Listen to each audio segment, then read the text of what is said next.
Hello friends, seats academy में एक बार फिर आपका स्वागत है।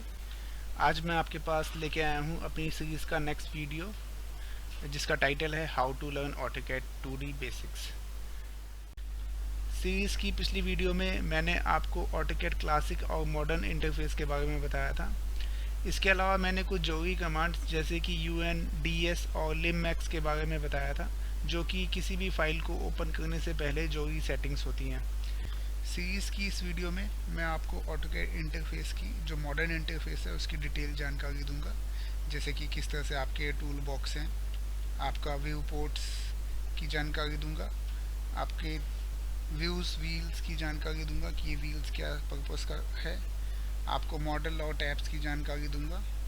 इसके अलावा कमांड्स बॉक्स और कुछ खास जरूरी टूल्स जो आपको रेगुलर बेसिस पे ड्राइंग के काम आएंगे उनकी जानकारी दूंगा।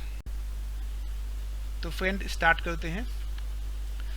जैसा कि आप देख पा रहे हैं कि मैंने ऑटोकैड ऑलरेडी ओपन किया हुआ है। इसके अंदर आपको मैंने पहले बताया था कि ऑटोकैड का बाय डिफ़ॉल्ट इंटरफेस अब यही आ रहा है। कुछ पहले के ऑटोकैड के वर्जन्स में ऑटोकैड क्लासिक मोड भी आता था, जो कि कुछ इस तरह से दिखता था। पुराने जो ऑटोकैड के यूज़र्स हैं या आपने कोई पुराना वर्जन का ऑटोकैड देखा होगा तो आपको इस तरह का इंटरफेस मिलता था। लेकिन नए ऑटोकैड में आपको इस तरह का कुछ इंटरफेस मिलता है।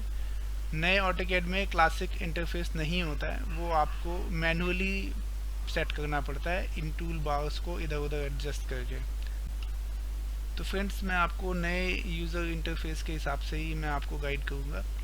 तो सबसे पहले आप देखिए, बाय डिफ़ॉल्ट आपका स्क्रीन है जो ऑटोकैड स्टार्ट होने पे आता है, वो जब भी कोई आप फाइल ओपन करते हैं। इसमें आपका यहाँ तो मैंने आपको जैसे पहले बताया था कि सेव वगैरह के ऑप्शंस हैं। ये सब आपकी कमांड्स बॉक्स हैं, ये इस तरह के सब आपके कमांड बॉक्स हैं। इसमें कुछ ड्रॉ टूल बार है, मॉडिफाई है, एनोटेशन है, लेयर्स, ब्लॉक, प्रॉपर्टी, इस तरह के कुछ ग्रुप वाइज कुछ जो कमांड्स हैं उनको इन्होंने ग्रुप वाइज सेग्रीगेट कर रखा है। तो अलग अलग ग्रुपिंग की अलग अलग विशेष बात होती है। जैसे कि ये ड्रॉ टूल बार है, इसके अंदर कोई भी आप ड्राइंग बनाते हैं, कोई भी लाइन, सर्कल या किसी भी टाइप का कोई ऑब्जेक्ट, कोई भी चीज़ बनाते हैं, तो ड्रॉ टूल बार की मदद से आपका ये सारी चीज़ें बनती हैं। जैसे कि सर्कल खींचना है या लाइन खींचनी है, तो इस तरह की चीज़ें ये सब ड्रॉ बॉक्स जो ड्रॉ टूल बार है इसके अंदर होता है। मॉडिफाई में उसकी कुछ एडिटिंग की कमांड है कि उसको मूव करना है, उसको रोटेट करना है, इस तरह की कुछ कमांड है। एनोटेशन में डायमेंशन से रिलेटेड कमांड होती है। कोई भी आपने ड्राइंग्स बनाई उसकी क्या डायमेंशंस रहेंगी, क्या डायमेंशन सेटिंग्स रहेंगी, या इसके अलावा कोई टेक्स्ट वगैरह देना है तो उस तरह की सब सेटिंग होती है। इसके अलावा लेयर्स होती हैं, आप लेयर वाइज काम करते हैं ऑटोकैड के अंदर। लेयर्स, जिन लोगों को लेयर्स का मतलब नहीं पता, मैं उनको अभी थोड़ी देर में डिफाइन कर दूंगा। क्रिएट कमांड है, प्रॉपर्टी है, किसी भी ऑब्जेक्ट की कोई डिफाइन स्पेशल प्रॉपर्टी होती है, जैसे कि उसका कलर क्या है, उसकी लाइन की थिकनेस क्या है, इस तरह की चीज़ें। ग्रुपिंग कर सकते हैं किसी ऑब्जेक्ट्स को।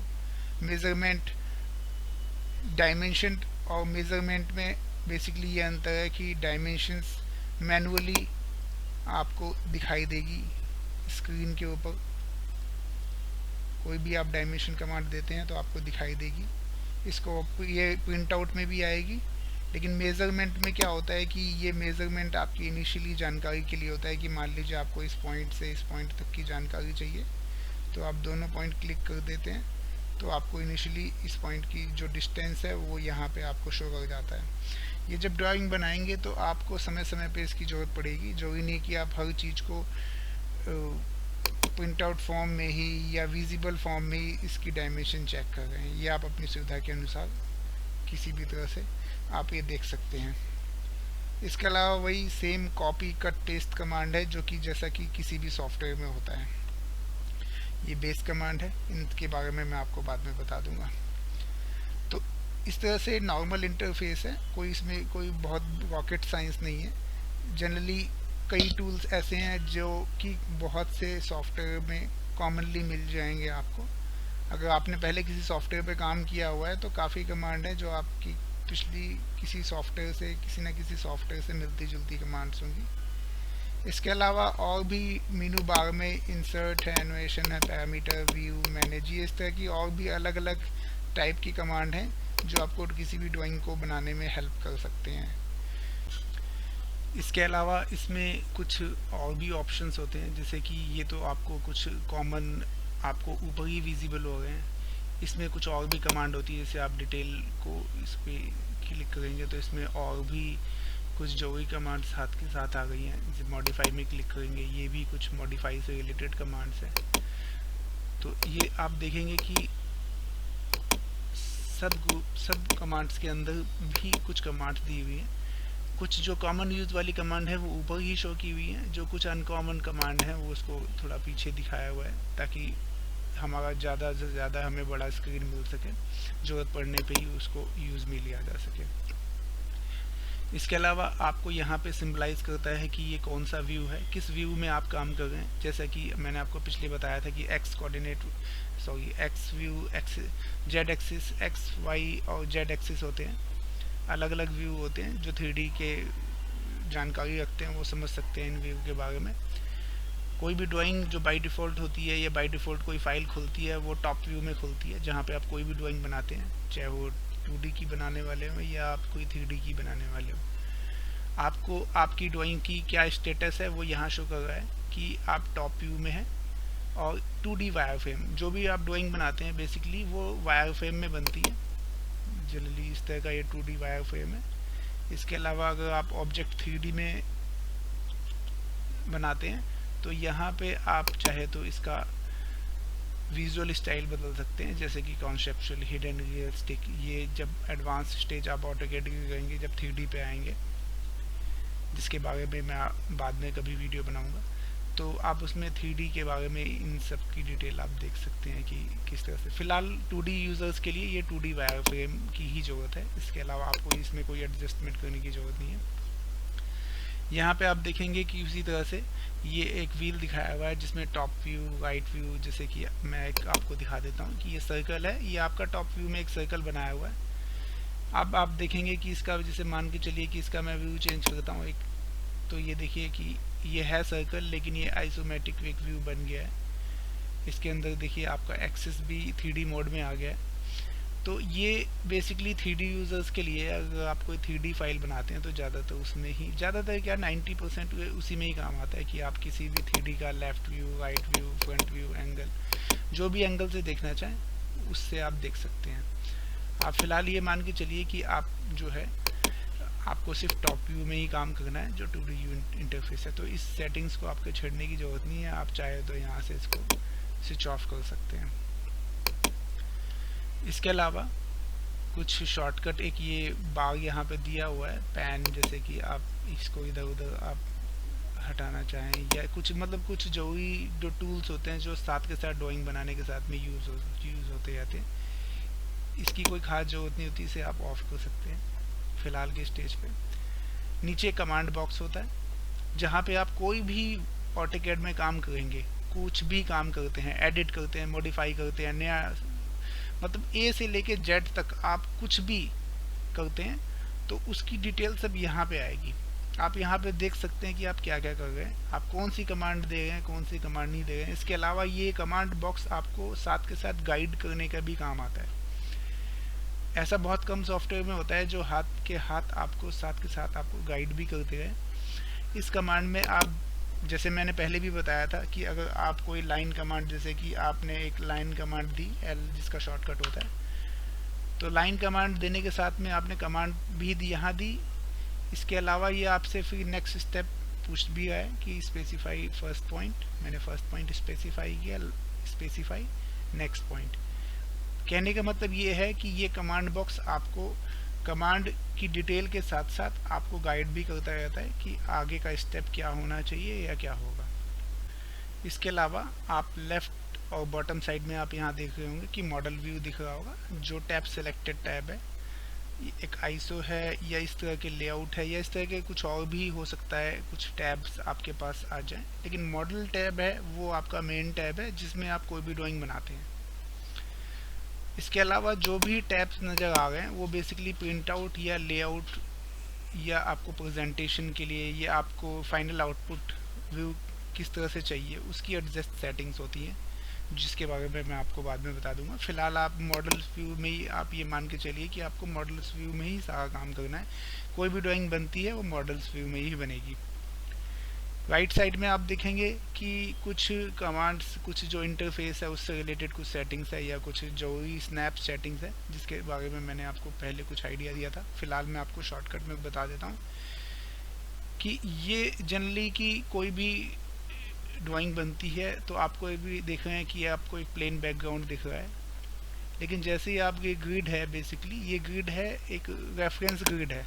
जैसे ही आप ग्रिड को ऑन करते हैं आप देखेंगे कि एक ग्रिड जैसे ग्राफ पेपर पहले होता था उस तरह का कुछ चार्ट एक खुल गया है। बेसिकली ये सिर्फ व्यूज़ के लिए है, आपकी सुविधा के लिए, इसका एक्चुअल कोई लेना देना नहीं है। ये सिर्फ आपकी सुविधा के लिए है कि आप कोई भी लाइन ले रहे हैं या कोई भी कुछ भी कर रहे हैं तो वो सीधी है, स्ट्रेट है, कितने बॉक्स हैं, क्या है, मतलब आपकी रेफरेंस के लिए, आपकी ड्राइंग्स बनाते हैं उसकी सुविधा के लिए। जैसे कि आप कोई भी लाइन खींच रहे हैं तो आपको दूर से ही पता चल जाएगी लाइन सीधी है नहीं है, या इसके अलावा लाइन का क्या स्केल होना चाहिए, कोई भी ड्राइंग का क्या स्केल होना चाहिए, ये उसके रेफरेंस के लिए ग्रिड है। इसका एक्चुअल प्रिंट आउट से या ड्राइंग से कोई लेना देना नहीं होता, आपका सिर्फ रेफरेंस के लिए ये सुविधा दी गई है। इसको ग्रिड को आप यहाँ से ऑफ या ऑन कर सकते हैं। इसका शॉर्टकट कमांड जो होता है वो F7 होता है, या ग्रिड मोड आप देख सकते हैं यहाँ पे लिखा हुआ है ग्रिड मोड या शॉर्टकट F7। अगर आप F7 प्रेस करते हैं तो ये उससे भी ऑन ऑफ होता है। इसके अलावा कुछ खास कमांड्स यहाँ दी हुई हैं। इन कमांड्स के बारे में मैं आपको ये बता दूं कि ये बहुत इंपॉर्टेंट कमांड है जो आपके रेगुलर बेसिस पे आप कोई भी ड्राइंग बनाते हैं, कोई भी वर्क करते हैं, वो आपके हमेशा काम आएंगी। तो इसलिए इन कमांडों को कुछ ध्यान से आप प्रैक्टिस कर लीजिएगा, या मेरा पहले मुझसे सुन लीजिए फिर उसके बाद प्रैक्टिस कर लीजिएगा। ये कमांड उसी तरह की कमांड है जैसे कि आप कोई बाइक चलाते हैं या गाड़ी चलाते हैं तो आपको गियर टाइम टू टाइम बदलने की, स्विच ऑफ, गियर शिफ्ट करने की, कम ज़्यादा करने की ज़रूरत पड़ती रहती है। उसी तरह की ये कमांड्स हैं जो आपको रेगुलर ड्राइंग्स बनाते वक्त आपको काम आती रहेंगी। आपको स्विच ऑफ स्विच ऑन करने की रेगुलर आपको ज़रूरत पड़ती रहेगी। तो इसलिए कुछ खास कमांड्स हैं जिनके बारे में आपको जानना ज़रूरी है। सबसे पहले आप देखिए कि इसमें आप देखिए कि ग्रिड मोड एक कमांड है जिसका नेक्स्ट स्नैप मोड एक कमांड है जिसका शॉर्टकट है F9। अभी आप देखेंगे कि ये ऑफ कंडीशन में है। इसका पर्पस क्या होता है? F9 का पर्पस ये आपके कर्सर को एक खास पॉइंट से पॉइंट पे मूव करती है। अभी आप देखेंगे कि ये ऑफ है। मैं F9 पॉज करता हूँ, F9 मैंने प्रेस किया, अब ये देखिए स्नैप ऑन हो गया है। दोबारा प्रेस करता हूँ F9 को तो स्नैप ऑफ हो जाता है। तो F9 प्रेस करके आप इसे ऑन या ऑफ कर सकते हैं। मान के चलिए कि अगर ये ऑफ कंडीशन में है तो क्या होता है, अब देखिए मैं आपको एक बॉक्स लेता हूँ, बॉक्स के कॉर्नर पे मैं कर्सर ले जाता हूँ। कर्सर ले जाने के बाद मैं इसे F9 प्रेस करके ऑन करता हूँ। तो ऑन करने के बाद आप देखेंगे कि मेरा कर्सर, मैं एक दूसरी कमांड लेता हूँ, आप देखेंगे कि मेरा कर्सर एक खास स्थिति में ही मूव हो रहा है, खास पोजीशन पे ही मूव हो रहा है। सीधा डायरेक्ट वो गायब होता है और नेक्स्ट पोजीशन पे आ जाता है। ये बेसिकली आपको जब काम आता है जब आप किसी ड्राइंग को बना रहे हैं और स्पेसिफाई पॉइंट से पॉइंट बना रहे हैं, उसमें कोई डिटेल नहीं है। जैसे कि मान के चलिए कि आपने ग्रिड का साइज, ये जो कर्सर मूव करता है इसकी एक सेटिंग होती है जो मैं भी आपको बताऊंगा। मान के चलिए आप कोई ड्राइंग बना रहे हैं जो एक खास पॉइंट से पॉइंट बना रहे हैं, जिसमें आप पॉइंट्स के बीच की जो डिस्टेंस है इसमें इसकी डिटेल में नहीं जाना चाहते हैं। आप एक खास पॉइंट से पॉइंट की ही कोई ड्राइंग बनाना चाहते हैं। जैसे यहाँ से आपने यहाँ बनाई, यहाँ से आपने यहाँ लाइन खींची। अब आप नहीं चाहते कि मेरी कोई लाइन जो है इसके बीच में से विजिबल हो, आपके खास पॉइंट से ही पॉइंट आप कोई ड्राइंग बनाना चाहते हैं। इसकी ज़रूरत आपको जब पड़ती है। आप देखेंगे कि मैं इसके बीच की डिस्टेंस पे कोई भी लाइन नहीं ले पा रहा हूँ, ये खास पॉइंट पे मेरा कर्सर मूव हो रहा है।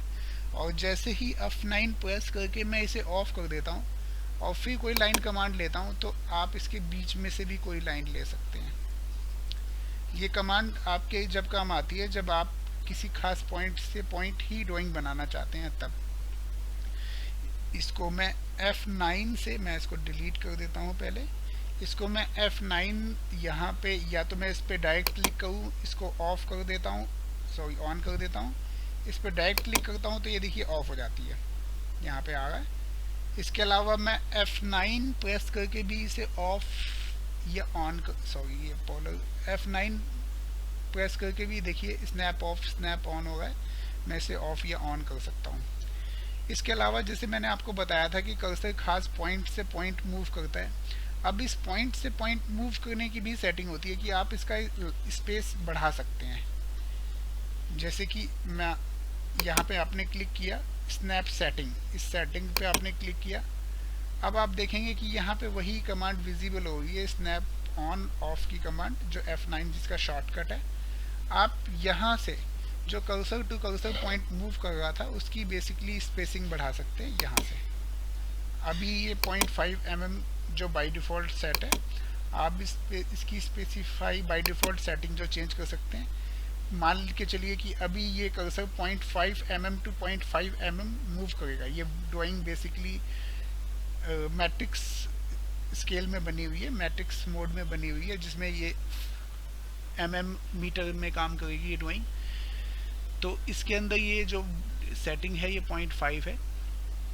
इसको आप 1 mm या इसको आप जितना बढ़ाएंगे तो एक कर्सर उतने बड़े से बड़े पॉइंट पे मूव करता रहेगा। इसको आप इस तरह से एडजस्ट कर सकते हैं। इसको मैं ऑफ कर देता हूँ। नेक्स्ट कमांड है जो कि बहुत ही खास कमांड है, इसलिए इस पर थोड़ा ध्यान देने वाली बात है। Ortho mode. ऑर्थो मोड का शॉर्टकट की है F8 की। इसका पर्पस ये है कि मैं अपने कर्सर को किसी खास डायरेक्शन में मूव करना चाहूँ या मैं किसी भी डायरेक्शन में मूव करना चाहूँ। फॉर एग्जांपल मैं कोई लाइन कमांड लेता हूँ, मैं इसको बीच में क्लिक करता हूँ। आप देखेंगे कि इस वक्त मेरा जो ऑर्थो मोड है वो ऑन है, ठीक है। यहाँ पे आपको विजिबल होगा ब्लू रंग में ऑन करने पे ऑर्थो मोड जैसे ही ऑन होता है तो ये जो मेरी लाइन है ये खास डायरेक्शन में मूव कर रही है। मैं इसको चाहे तो किसी भी एंगल पे नहीं क्लिक कर सकता। अगर मैं इसको जैसे मान के चलिए मैं कर्सर यहाँ ले आके मैंने इसको क्लिक भी किया तो भी ये 90 डिग्री पे ही क्लिक हुआ है। ये कमांड 90 डिग्री के एंगल पे किसी भी ड्राइंग को बनाने के काम आती है। 90 डिग्री के आप देखें कर्सर मेरा जो मूव, मैं कहीं भी ले जाऊं कर्सर, ये लाइन जो मूव करेगी ये सिर्फ 90 डिग्री पे ही मूव करेगी। इसके अलावा जैसे ही मैं इसे ऑफ करता हूं, जिसका शॉर्टकट की है F8, मैंने F8 की प्रेस की, आप देखें कि नीचे ऑर्थो ऑफ हो गया और ये जो आप लाइन देखेंगे अब ये किसी भी डायरेक्शन में जाने के लिए रेडी है। किसी भी डायरेक्शन में देखिए मूव कर रही है। मैं जहाँ चाहे इसको क्लिक कर सकता हूँ। अब इसमें वो रिस्ट्रिक्शन नहीं गई कि मैं इसे 90 डिग्री पे ही इसे मूव करना है। ये बेसिकली कर्सर की मूवमेंट वाली कमांड है, जिसमें आप कर्सर को किसी खास डायरेक्शन जैसे कि 90 डिग्री या इसके अलावा किसी भी डायरेक्शन में मूव करने के लिए इस्तेमाल करता हूँ। टाइम टू टाइम जैसे आप ड्राइंग बनाएंगे तो इसको ऑन या ऑफ करने की ज़रूरत आपको हमेशा पड़ती रहेगी। इसका शॉर्टकट कमांड है F9। ये बहुत ही खास कमांड है, इसलिए इस पर थोड़ा ध्यान दें। नेक्स्ट कमांड है पोलर ट्रैकिंग कमांड, जिसका शॉर्टकट की है F10। इस कमांड का पर्पस बेसिकली ये है कि ये ड्राइंग बनाते वक्त आपको खास एंगल पे रेफरेंस लाइन शो करता है, जिससे आप ड्राइंग को ईजिली बना सकते हैं। यहाँ मैं क्लिक करता हूँ, आप देखेंगे कि यहाँ प्री डिफाइंड एंगल्स के ग्रुप वाइज पूरी लिस्ट दे रखी है। आप अपनी इन लिस्ट के अकॉर्डिंग आप अपनी कोई भी रेफरेंस लाइन की सेटिंग का, रेफरेंस लाइन का ग्रुप सेलेक्ट कर सकते हैं, या इसको ट्रैकिंग सेटिंग में जाके आप यहाँ से एंगल चेंज भी कर सकते हैं अगर आपको कोई खास एंगल पर रेफरेंस लाइन चाहिए तो। फॉर एग्जांपल अभी मैं इसको 90, 180, 270 और 360 पे मैंने सिलेक्ट कर रखा है। अब आप देखेंगे कि मैं लाइन कमांड लेता हूँ, मैं फर्स्ट पॉइंट स्पेसिफाई करता हूँ। जैसे ही मैं इसको 90 डिग्री पे ले जाता हूँ, इस पे ग्रीन कलर की आप देखेंगे कि एक रेफरेंस लाइन शो हो गई है और एक क्रॉस बना आ गया है।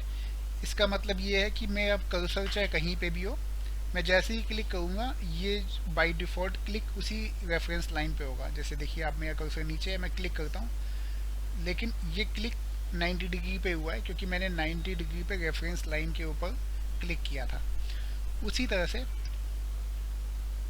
मैं यहाँ से स्टार्ट करता हूँ और जैसा कि आप यहाँ पे देख पा रहे थे सेकंड है 180,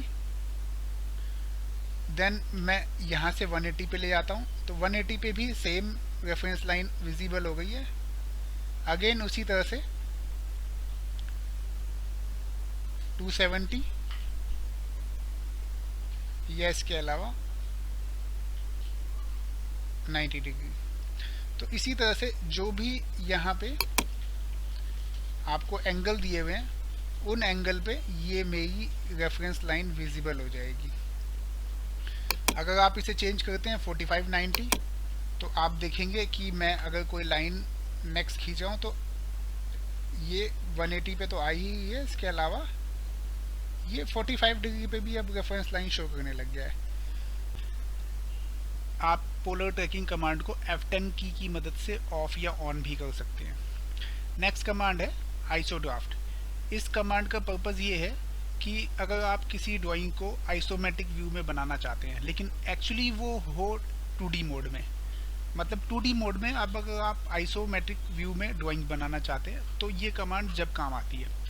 ये कमांड एक एडवांस कमांड है, तो इसके बारे में मैं आपको बाद में ही बताऊंगा। फिलहाल आपको कन्फ्यूज़न ना हो इसलिए आप इस कमांड को अभी इग्नोर कर सकते हैं। नेक्स्ट 2 कमांड हैं, मैं इनको दोनों के बारे में आपको एक साथ बताऊंगा। पहली कमांड है ऑब्जेक्ट स्नैप ट्रैकिंग और सेकंड कमांड है ऑब्जेक्ट स्नैप। ये दोनों कमांड भी बेसिकली एक ही ग्रुप की कमांड है। मैं आपको इसमें अंतर बता देता हूँ। मैं इसकी सेटिंग्स पे जाता हूँ। मैंने आपको जैसे कि पिछले वीडियो में बताया था कुछ स्नैप पॉइंट होते हैं, जैसे mid snap point, and snap point. जैसे ही आप अपना कर्सर उधर ले जाते हैं वो वैसे ही वो स्नैप पॉइंट शो कर देते हैं। मैं आपको दिखा देता हूँ। जैसे कि ये लाइन है, सेकंड लाइन में इसमें शो करता हूँ तो आप देखेंगे कि ये एक एंड पॉइंट स्नैप आ गया है, ये नियरेस्ट स्नैप है, ये मिड स्नैप है, ये एंड स्नैप है। इसी तरह के स्नैप कई टाइप के होते हैं जो कि इस सेटिंग में जाने के बाद आपको दिखेंगे। इसमें आप देखेंगे कि आपके पास 2 तरह के स्नैप है जो ग्रुप वाइज है। स्नैप ऑब्जेक्ट स्नैप ऑन या ऑफ, जिसकी शॉर्टकट कमांड है F3। इसके नीचे कुछ ये स्नैप पॉइंट्स दे रखे हैं, and point, mid point, centre, geometric centre, node, quadrant, intersection. Second है ऑब्जेक्ट स्नैप ट्रैकिंग। बेसिकली ये दोनों ही स्नैप पॉइंट है। ये बेसिकली जनरल ड्राफ्टिंग के पर्पस से है और ये कुछ एडवांस ड्राफ्टिंग के स्नैप पॉइंट है। परपेंडिकुलर, नियरेस्ट, पैरेलल, ये आप इनको जानबूझ के ग्रुप वाइज अलग अलग किया गया है क्योंकि जनरली ड्राइंग बनाते वक्त ये स्नैप आपके बहुत ही काम आते हैं। ये स्नैप भी आपके काम आते हैं, लेकिन आपको अपनी नीड के ऊपर है कि आपको स्नैप के यूज़ में लेने हैं या नहीं लेने हैं। इसके अलावा आप स्पेसिफाई सिलेक्शन के मदद से भी इस कमांड को ऑफ या ऑन कर सकते हैं। इन स्नैप को ऑन या ऑफ कर सकते हैं। जैसे कि यहाँ पे मैं क्लिक करके इसे ऑन ऑफ कर देता हूँ। इनको बेसिकली 2 अलग अलग ग्रुप में रखा गया है। ऑब्जेक्ट स्नैप ऑन, जिसका शॉर्टकट की है F3। Object snap tracking on, ये बेसिकली ट्रैकिंग के स्नैप्स है कि आप जैसे किसी खास पॉइंट पे आप ले जा रहे हैं तो ट्रैक करके बेसिकली वहाँ पे ये स्नैप्स पॉइंट बना देगा, जिसका शॉर्टकट की है F11। बेसिकली ये दोनों वही कमांड्स हैं। आप इसे यहाँ पे F11 और यहाँ पे इसे F3 की मदद से स्नैप को ऑन या ऑफ कर सकते हैं, जैसा कि मैंने पिछली वीडियो में आपको स्नैप के बारे में बता दिया गया। नेक्स्ट कुछ ये एनोवेशन ऑब्जेक्ट शो कर रहा है। फ़िलहाल ये आपके पर्पस के नहीं है, ये आपको बाद में आपको मैं बता दूंगा। फ़िलहाल आप इन्हें इग्नोर कीजिए। ये भी आपको कुछ खास पॉइंट नहीं है। ये स्केल है, किसी भी ड्राइंग को स्केल वाइज कुछ डिफरेंट स्केल देना चाहें तो ये स्केलिंग के पर्पस से यूज़ किया जाता है। ये भी एक एडवांस कमांड है। फ़िलहाल आप इसे बाय डिफ़ॉल्ट 1:1 है तो उस पर ही रहने दीजिए। इसके अलावा ये वर्क स्पेस की सेटिंग, जो कि मैंने आपको पहले बताया था कि ये आपका इंटरफेस की सेटिंग है। आप drafting, 3D basic, 3D modelling, classic mode, या कोई अपनी आप इसको जो अपने टूल्स बॉक्स हैं इसको अपने हिसाब से कुछ एडजस्टमेंट करना चाहें तो वो एडजस्ट करके यहाँ पे आप एक नया इंटरफेस आप बना सकते हैं जिसको आप सेव भी कर सकते हैं। ये कुछ वर्क स्पेस की सेटिंग्स हैं जी। एक R&D का विषय है। आप जब आप ऑटोकैड लर्न करेंगे तो आप इसके अंदर वर्क स्पेस सेटिंग के अंदर जाके आप तरह तरह की चीज़ें लर्न कर सकते हैं। नेक्स्ट आपकी कुछ कमांड्स हैं। ये फ़िलहाल आपके कोई काम की कमांड नहीं है। आप इसे जब लर्निंग प्रोसेस में हो, जब आप ऑटोकैड पे लर्न कर रहे हो तो आप इन्हें क्लिक करके कुछ ना कुछ आप देख सकते हैं। वैसे कोई खास कमांड नहीं है। लास्ट एक क्लियर स्क्रीन करके कमांड है। आप इसको जैसे ही क्लिक करेंगे आप देखेंगे कि सारे टूल्स आपके गायब हो गए। ये उस केस में काम आता है जब आप जितनी भी ऑटोकैड की प्रैक्टिस कर रहे हैं या आप कोई ड्राइंग बना रहे हैं तो आपको बड़ी स्क्रीन चाहिए।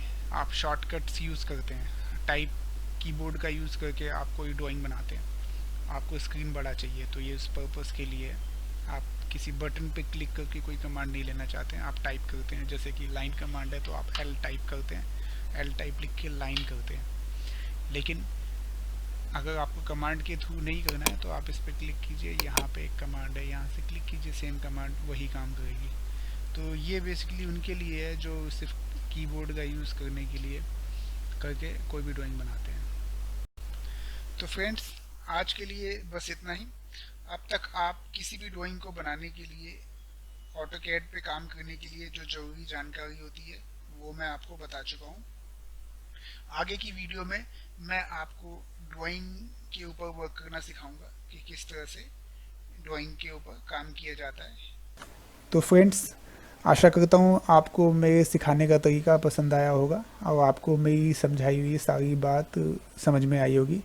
लेकिन अगर फिर भी कोई कन्फ्यूज़न बचती है आपको तो आप कमेंट बॉक्स में मुझे सजेशन दे सकते हैं, या आपको कुछ पूछना है तो आप कमेंट बॉक्स में टाइप करके मुझसे पूछ सकते हैं। मैं कोशिश करूँगा उसका जल्द से जल्द रिप्लाई दूँ।